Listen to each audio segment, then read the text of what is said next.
ভালো চুম আমরা বেতনের মতো খারাপ বাবা কি করতে আমাকে আয় ছাত্রা করে ছাত্রা প্রতিষ্ঠান দেওয়া বলছো না কত নতুন হয়ে টাকা তুই নতুন দিয়া বলছ তুই নতুন দিয়া বলছ তার ছাড়া কয়ে আছে রোজা ঈদ ফাঁকে গেছে কাল সকালবেলা ছাড় থাকে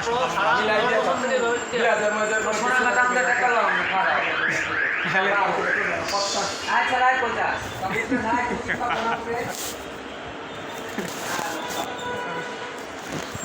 এরা কোচিং বন্ধ করে চাইতেছে মনে বন্ধ হয়ে গেছে রাইতে হে আমরা টাকা নিয়ে আসি ম্যানেজার হ্যাঁ কোটিস না বাবা